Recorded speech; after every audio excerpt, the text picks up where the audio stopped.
incredible turnout tonight. My name is Corey Morgan. I'll be your moderator this evening. I got to begin by stating I'm almost overcome with envy tonight. I can't help but envy the constituents of Calgary Glenmore, for they're now having the best day of all ages.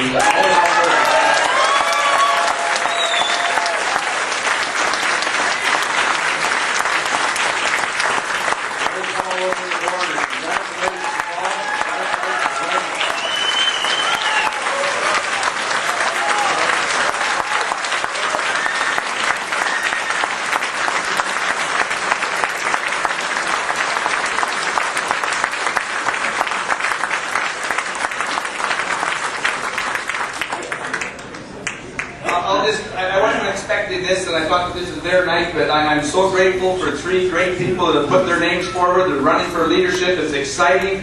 What's most exciting is the teamwork and everything that's got behind this party. It's awesome. We just slew the dragon over in Calgary Glenmore.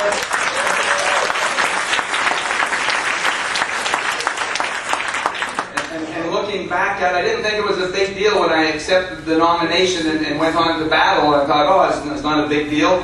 Now that he's been knocked down and I climbed up on top and looked at the size of the beast, I realized we did a lot more than I thought that we needed to do to get him. But anyways, it's extremely exciting. Thanks for coming out. Let's have an awesome debate tonight. And this party's getting bigger and better and growing. And Premier Stelmach, the end's in sight for you.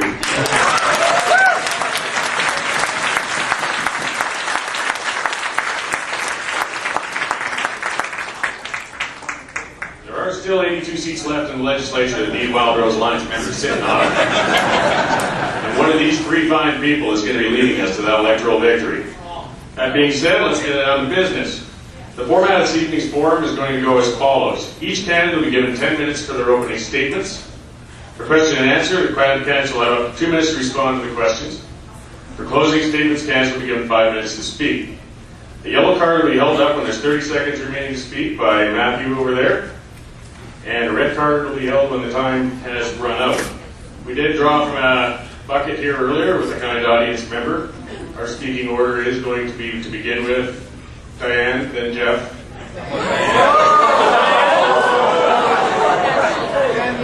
I've been campaigning for 28 days,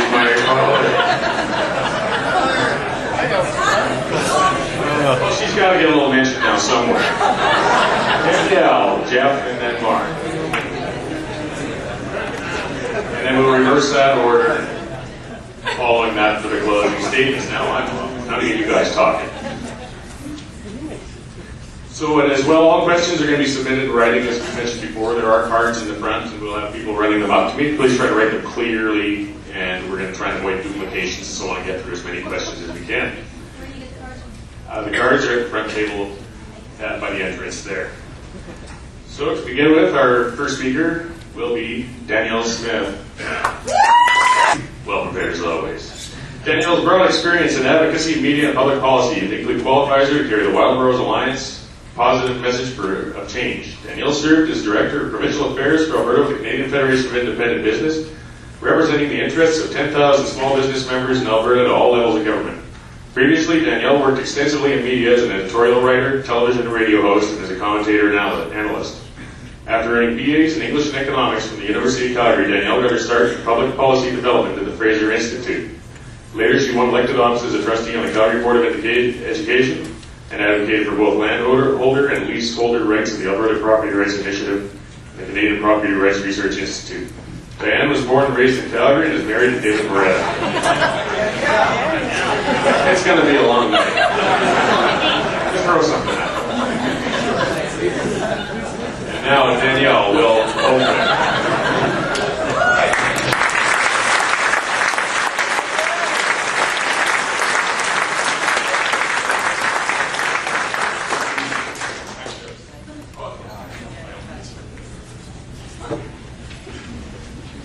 Well, good evening, everyone, and thanks so much for coming tonight. Just make sure that you can all hear me okay.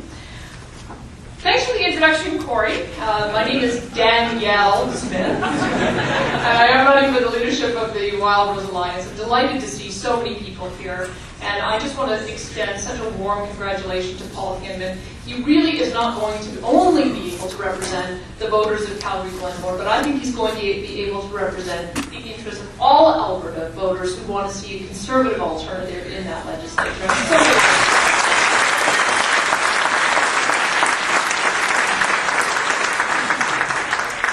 Now, for those of you who are new to our party, or for those of you who haven't yet joined our party, for those of you who might still be clinging to the Progressive Conservatives, I thought I'd give you a bit of background about why it is I left the PCs. Part of the reason was because they have shattered investor confidence in our province by undermining the investment for oil and gas, by changing the royalty structure. Part of the reason is they've allowed our international reputation on the environment to be tarnished. Part of the reason is that we see our healthcare continue to deteriorate no matter how much money it is we seem to put into it. We see our property rights threatened through bills like Bill 19, Bill 36, Bill 50. I hope we can talk about some of those later. And we see our democracy eroded, whether it's because we don't have fixed election dates, because we don't have citizens' initiative and referendum and recall, or whether it's because we've got overzealous bureaucrats at the Human Rights Commissions. All of those reasons are good enough reasons to leave the BC Party and showing a wild rose. I'm a fiscal conservative. The breaking point for me was when this last budget was released, with a $4.7 billion deficit, the biggest in Alberta history.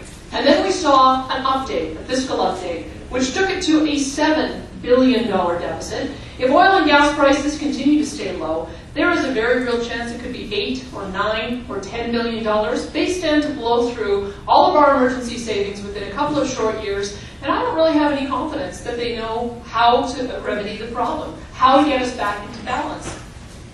I think the question that I hear, regardless of where I go, is where did all the money go? This is a question that gets asked in Brooks, it gets asked in Grand Prairie, and it gets asked in Edmonton and Calgary. Where did all the money go? Because we sure aren't getting the level of services that we're paying for. We sure aren't getting the level of services that we deserve. If you look at healthcare, for instance, the first thing they did was bring through new charges on seniors.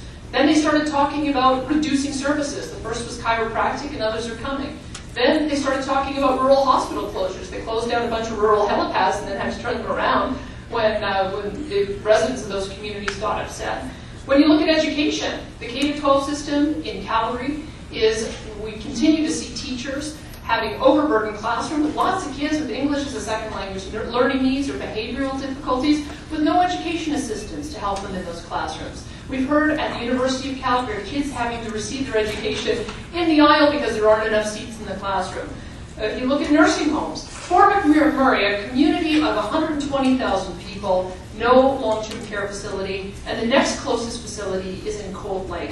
If you look at our homeless problem, is it getting any better? No, it continues to get worse. It seems no matter how much money we continue to put into this system, we are not getting better results. And it's the reason for it is that the system isn't working. The system is broken.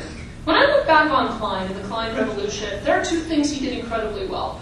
One of the things was that he set out a target to eliminate the deficit. The second thing was he set out a target to eliminate the debt. The third thing was that he should have done is to reinvent government. Reinvent the way we deliver those services. He didn't do that. Instead, what did he do? He pressed the autopilot button. And what happens when you press the autopilot button? You hand things over to the bureaucracy to take charge. When I was doing lobbying with the Canadian Federation of Independent Business, I talked to one member of the Treasury Board who told me that one of the departments had come in with a year-over-year budget ask of 24%. And it was now the job of the Treasury Board to try to whittle that down. My question is, how did they get to a point where they thought a 24% year-over-year budget ask was even remotely reasonable? And it's because the bureaucrats have been running things for a very, very long time. Over the last 10 years, if you look at the stats from the Canadian Taxpayers Federation, they had said if only we had held our spending year over year to inflation plus population growth, not only would we not be running a deficit this year, we would actually be running a small surplus. The fact that we've seen a decline in our oil revenues has just exposed atrocious management, and it's one of the reasons why this government has lost the right to govern and why we need a new alternative.